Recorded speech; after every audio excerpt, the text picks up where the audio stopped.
I'll fly away rolling backup. If you're going to be playing with other people, backup is essential, maybe the most important thing that you're going to be doing. And it also, if we get really good at it, really good at the timing of our rolling backup, it helps us be better lead players as well, right? Timing is important, whether we're playing backup or lead, and especially in a bluegrass band where we don't have drums because we are the drum. Rolling backup is absolutely essential for backing up a fiddle player, but also helps give that kind of driving bluegrass banjo sound when playing behind a vocalist as well. All right, this rolling backup, if you take a look at the tablature before you play, always take a look at the tablature before you play and listen before you play regularly before each session.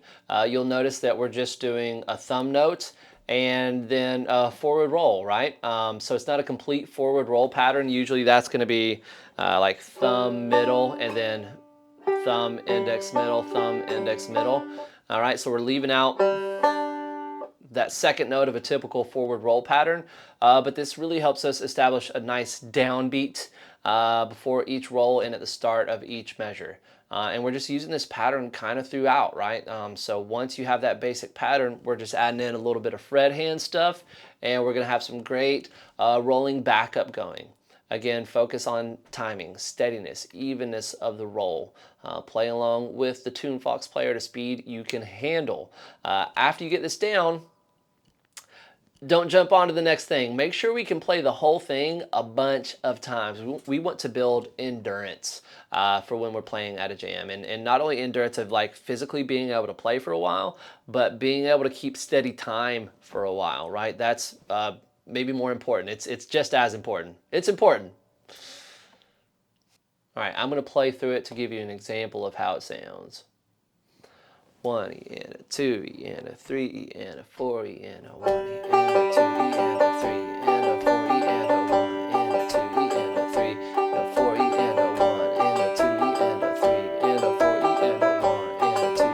3 and a 4 E and a 1 and a 2 E and a 3 and a 4 E and a 1 and a 2 E and a 3 and a 4 E and a 1 and a 2 E and a 3 and a 4 E and a 1 and a 2 E and a 3 and a 4 E and a 1 and 2 E and a 3 and a 4 E and a right? Same thing a bunch of times.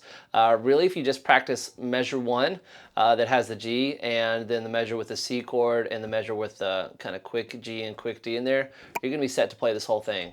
Okay? And then check out a few of those licks, like I said, to kind of spruce things up just a bit. But steady timing, more important than all that. So that's why we have it very simple for you guys at first. Right, so after you get really comfortable with the basics, try out a few of the licks. There is kind of some more Scruggs oriented stuff there that shows you how to add in some slides and some slurs to get a more kind of authentic bluegrass banjo sound for some basic backup here. Right, so there's just a classic Scruggs lick if you check out that one in measure 1.